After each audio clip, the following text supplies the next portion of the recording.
These are my top 6 books that have made the biggest impact on me currently. They're not all books that came out this year. All of them have made an impact on me in one way or another. So let's just dive into it.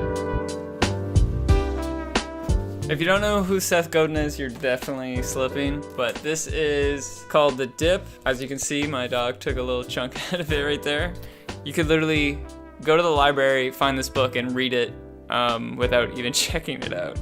It's pretty small. This book is more or less a book about giving you advice for when to quit and when to persevere, because sometimes it's really hard to know if you should actually push through something or just kind of call it quits, because nobody really likes doing that, but that could be the key to your success. It's all about recognizing the situation that you're in and basically if you're gonna grind through it or not, which he calls the dip.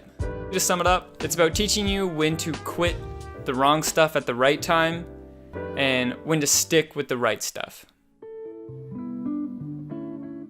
Next up, we got an entrepreneur type book. It's Entreleadership by Dave Ramesy. This is the first book that my dad told me to read when I was going full force pursuing freelance. It basically breaks down how to handle your business and goes through how he built his business from solo to having a bunch of people working under him. From this book, I gained a lot of my daily habits and how I organize my day. He's a big advocate for just putting the pen to paper and organizing your day from important, urgent, and like things that I would like to get to if I have time, things like that. One of the big takeaways from this book for me was goal setting.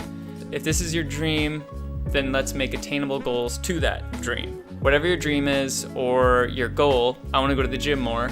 It has to be focused and attainable. So I want to go to the gym more turns into I want to go to the gym 2 times a week. So there's a difference there. Or I want to make more videos this year.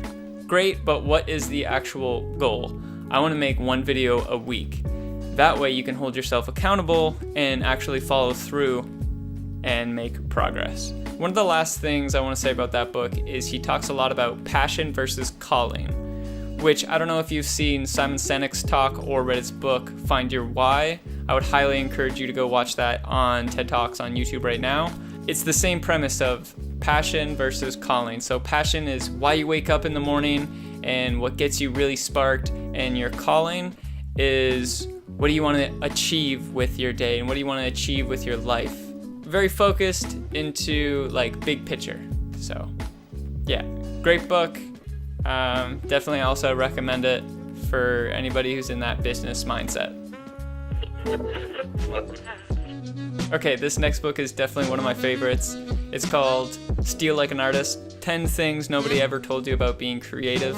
It's not a new book, but I often reread it and everything just keeps holding true, and it's also one of those books that will get you sparked and out of a creative rut if you're in one.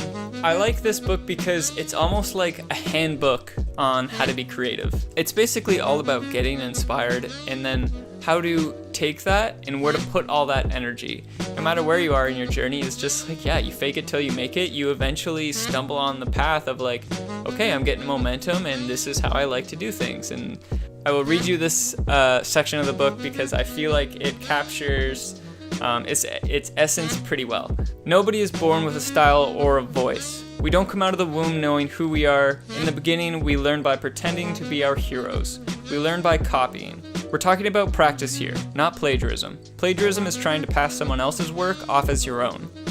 Copying is about reverse engineering. It's like a mechanic taking apart a car to see how it works. I love this book so much because every time I read it, I get a little bit of something new. And I think that's why I keep coming back to it.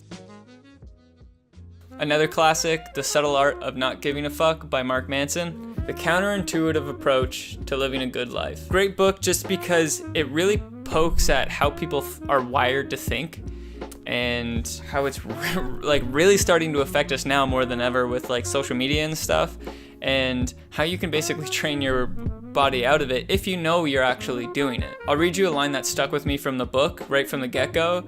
It's a little confusing at first, but once you think about it, it makes a ton of sense. Desire for more positive experience is itself a negative experience, and paradoxically, The acceptance of one's negative experience is itself a positive experience. It sounds backwards, but it's not. It's actually called the backwards law, like that's what he's referring to in the book, and he explains it a little bit more, but the gist is basically the more you want something, the more you desperately want something, the more you might end up pushing it away from you. You got to switch up your thinking every once in a while to understand what's going on in the big picture, and like, how am I reacting to seeing these things that are coming at me all the time in forms of social media.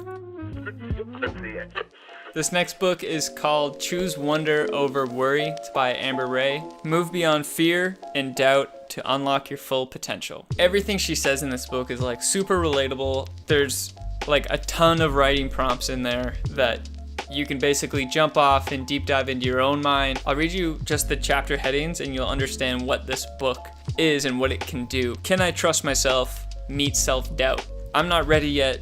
Meet procrastination. I'm torn. Meet uncertainty. This whole book is basically based around what you're hearing and what your body is telling you and how you're altering it basically, and again, how you can change your attitude towards what's coming at you. Just your outlook, your perspective on what you're doing. So there is a column of paralyzing perfection and healthy striving. If you know what's happening, it's easier to shift your mind to think that way. So mistakes equal you're flawed. Wrong, you're just growing. When you're having uncertainty, you're probably doing it wrong. No, you're just finding your way. She has so many different kinds of stories in here that will impact you on a deeper level. So I could not recommend this book more. This is more of a business book, totally aimed at freelancers, entrepreneurs, like anybody in that avenue. And it's called Hourly Billing is Nuts by Jonathan Stark. It's, again, not very long. You can finish it fairly fast, but it just deep dives into how weird trading time for money is. And if that seems a little crazy to you, I would definitely encourage you to go research it. It's about not hourly billing and changing to value pricing in the way that you do your business, because as a freelancer, I often will trade my time for money, and although a great deal of people that I come into contact with will always ask me my hourly rate and how many hours will it take you to finish this project, and I don't want to underquote them, but I also want to get paid the correct amount that I think that job is worth. So how do you do that if you're not value pricing? And the biggest takeaway for this book is that clients do not or should not buy hours. They should buy results of what you're producing for them. Thanks for making it to the end of this video. I really appreciate it. If there's any books that you could recommend, drop them down in the comments and I'll check them out. Yeah, see you in the next video.